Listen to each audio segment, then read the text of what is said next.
तुम्हें लड़ना नहीं चाहिए, लेकिन अगर किसी दिन लड़ाई तुम्हें ढूंढ ले तब क्या करोगे? हर कोई फाइटर नहीं होता, पर हर कोई विक्टिम भी नहीं होना चाहिए। अक्सर रियल लाइफ में सिचुएशन परफेक्ट नहीं होती।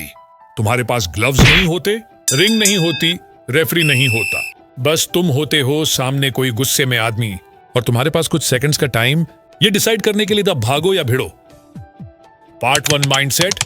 फाइट जीतना दिमाग से शुरू होता है। पहले याद रखो, सच्ची फाइट कभी ताकत से नहीं, दिमाग से जीती जाती है। ये वही कॉन्सेप्ट है जो तुमने मेरी पिछली वीडियो में सुना था, Why some people always win arguments even when they're wrong। वहां भी तो यही बात थी कि जो इंसान कॉलम रहता है, सिचुएशन को ऑब्जर्व करता है, वो आर्गुमेंट में जीत जाता है, चाहे सही हो या गलत। फाइट भी कुछ ऐसी ही होती है, जिसने इमोशन कंट्रोल कर लिया वही जीतता है। जब कोई तुमसे भिड़े तो सबसे पहले दिमाग से लड़ो, हाथ से नहीं। सामने वाले की बॉडी लैंग्वेज देखो, क्या वो सच में अटैक करेगा या सिर्फ दिखा रहा है? कई बार लड़ाई से बचने का सबसे स्मार्ट तरीका है लड़ाई को अवॉइड करना, क्योंकि असली फाइटर वो नहीं होता जो हर लड़ाई लड़ता है, बल्कि वो होता है जो जानता है कौन सी लड़ाई जीतनी है और कौन सी छोड़नी है। पार्ट 2। अगर लड़ाई अनअवॉइडेबल है तो कैसे सरवाइव करना है? अब मान लो सिचुएशन ऐसी है कि तुम बच नहीं सकते, सामने वाला सच में हमला करने आ गया है, तो अब दिमाग से गेम शुरू होता है। Step 1, distance control. हमेशा डिस्टेंस मेंटेन करो, ना बहुत पास जाओ ना बहुत दूर। सामने वाला अगर पंच मारे तो तुम्हारे पास रिएक्शन टाइम होना चाहिए। थोड़ा पीछे हटो, ऑब्जर्व करो और उसके मूव को रीड करने की कोशिश करो। Step 2, hands up, eyes open. हाथ हमेशा ऊपर रखो, जैसे कोई तुम्हें समझाने की कोशिश कर रहा है, पर सीक्रेटली तुम अपने फेस को प्रोटेक्ट कर रहे हो। इस पोस्चर को कहते हैं नॉन थ्रेट गार्ड। दिखने में डिफेंसिव लेकिन ready for reaction. Step 3, first strike, dogs survival move. अगर सामने वाला सच में अटैक करता है तो तुम्हारा पहला मूव सर्वाइवल होना चाहिए। Powerful, short and fast. कुछ सिंपल मूव्स जो तुम प्रैक्टिस कर सकते हो। पालम स्ट्राइक, हथेली से ठोड़ी या नाक पर मारना। खाई स्ट्राइक, घुटना, पेट या जांघ पर। लो किक, शिन या घुटने के नीचे टारगेट करना। एल्बो स्ट्राइक, कंधे के पास से साइड अटैक। ये मूव टफ दिखते हैं, लेकिन रोज 10-15 मिनट प्रैक्टिस करोगे तो मसल मेमोरी बन जाएगी। Step 4, escape over ego. Fight जीतने का मतलब सामने वाले को गिराना नहीं होता, मतलब होता है सेफली निकल जाना। जैसे ही मौका मिले भागो।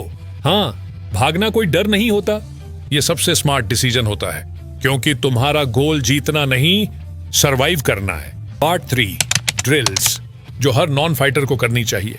अब बात करते हैं प्रैक्टिस की, क्योंकि नॉलेज बिना एक्शन के सिर्फ थ्योरी है। अगर तुम्हें लड़ाई नहीं भी करनी, फिर भी इन ड्रिल्स को डेली 10-15 मिनट प्रैक्टिस करना चाहिए, क्योंकि ये तुम्हारे बॉडी रिएक्शन, कॉन्फिडेंस और रिफ्लेक्स को इंप्रूव करेंगे। Number 1, shadow fight drill. Mirror के सामने खड़े होकर इमेजिन करो कि सामने कोई ओपोनेंट है। पंच, ब्लॉक, मूव सब स्लो मोशन में करो। इससे तुम्हारा बॉडी कोऑर्डिनेशन और रिएक्शन टाइम बेहतर होगा। Number 2, wall reaction drill. दीवार के पास खड़े होकर रैपिड पंचेज मारो, बस ध्यान रखो कि दीवार को टच न करे। ये तुम्हारी स्पीड और कंट्रोल बढ़ाता है। Number 3, escape drill. घर में किसी फ्रेंड या भाई से कहो कि वो तुम्हें पकड़ने की कोशिश करे, तुम्हारा काम है निकलना। इससे तुम्हारा बॉडी इंस्टिंक्टिवली रिएक्ट करना सीख जाएगा। Number 4, balance and footwork drill. एक लाइन पे चलो, फिर साइड स्टेप करो, फिर बैंक स्टेप। फुटवर्क सबसे अंडररेटेड स्किल है।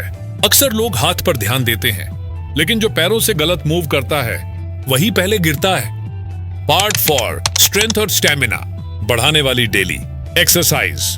अगर तुम्हारा बॉडी स्ट्रांग नहीं है तो रिएक्शन स्लो रहेगा, स्टैमिना जल्दी खत्म होगा। इसलिए हर नॉन फाइटर को कुछ बेसिक एक्सरसाइज डेली करनी चाहिए। Number 1, pushups. चेस्ट, आर्म्स और शोल्डर्स को स्ट्रांग बनाते हैं।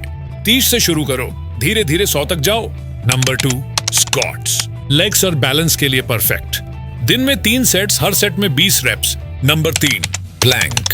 कोर को स्ट्रांग बनाता है, जिससे पंच एब्जॉर्ब करने की एबिलिटी बढ़ती है। 1 मिनट से शुरू करो, धीरे धीरे 3 मिनट तक ले जाओ। नंबर 4, बर्पाई। पूरा स्टैमिना बिल्डर है, 1 मिनट में जितने हो सके उतने करो। इससे तुम्हारी हार्ट रेट और लंग कैपेसिटी दोनों इंप्रूव होती है। नंबर 5, स्किपिंग, रस्सी कूदना। फुटवर्क और एजिलिटी दोनों को शार्प करता है। डेली 5 से 10 मिनट्स स्किपिंग करो। Number 6, breathing exercise. फाइट में सबसे पहले ब्रीथ कंट्रोल होता है। 5 मिनट डीप ब्रीदिंग या बॉक्स ब्रीथिंग करो। 4 second inhale, 4 second hold, 4 second exhale, 4 second hold. Part 5, street smartness. Fight में नहीं, माइंड गेम में जीतो। हर फिजिकल लड़ाई से पहले एक मेंटल लड़ाई होती है, डर बनाम कंट्रोल। अगर तुम डर को कंट्रोल कर लो तो तुम्हारे अंदर कॉमनेस आ जाएगी। हमारी पिछली वीडियो में भी यही बात थी कि कुछ लोग आर्गुमेंट में हमेशा जीत जाते हैं क्योंकि वो कॉलम रहते हैं। फाइट में भी वही प्रिंसिपल काम करता है। जो गुस्से में रिएक्ट करता है वो पहले हारता है। इसलिए जब भी ऐसी सिचुएशन हो, नंबर 1 ऑब्जर्व करो, नंबर 2 रिएक्ट मत करो, रिस्पॉन्ड करो, नंबर 3 एस्केप करो अगर पॉसिबल हो तो। अगर नहीं हो सकता तो 10 सेकंड की फाइट प्लान बनाओ। Strike, escape, run. देखो, ये वीडियो सिर्फ देखने के लिए नहीं है, ये तुम्हारे लिए एक चैलेंज है। आज से रोज 15 मिनट निकालो इन ड्रिल्स को प्रैक्टिस करने के लिए और 20 मिनट वर्कआउट करो बॉडी स्ट्रांग बनाने के लिए, क्योंकि जब इमरजेंसी आती है तो बॉडी वही करती है जो उसने पहले प्रैक्टिस किया होता है। तुम्हारा ब्रेन पैनिक नहीं करेगा अगर उसे ऑलरेडी पता हो कि नेक्स्ट मूव क्या है। तुम्हें फाइटर बनने की जरूरत नहीं है, बस इतना स्ट्रांग बनो कि कोई तुम्हें कंट्रोल न कर सके। फाइट्स अनप्रेडिक्टेबल होती हैं, लेकिन प्रिपरेशन तुम्हारे कंट्रोल में है। हो सकता है तुम्हें कभी लड़ना ही ना पड़े, लेकिन अगर वो दिन आया तो तुम रेडी रहो, दिमाग से भी और बॉडी से भी, क्योंकि जीतने वाले वो नहीं जो सबसे ज्यादा मारते हैं, बल्कि वो जो सबसे कॉलम रहते हैं। और अगर तुम जानना चाहते हो कि लोग बिना रीजन के भी आर्गुमेंट में कैसे जीत जाते हैं, तो मेरी पिछली वीडियो जरूर देखो। Why some people always win argument even when they are wrong। क्योंकि फाइट सिर्फ सड़क पर नहीं, कई बार शब्दों में भी होती है। प्रैक्टिस करो, इंप्रूव करो और याद रखो, हर दिन थोड़ा बेटर बनना भी एक फाइट है। और उस फाइट में सिर्फ एक रूल है, नेवर स्टॉप ट्रेनिंग। मेंटली और फिजिकल स्ट्रांग बनना दूंगा। सब्सक्राइब कर लो और ग्रो करना चाहते हो तो लाइक भी कर देना।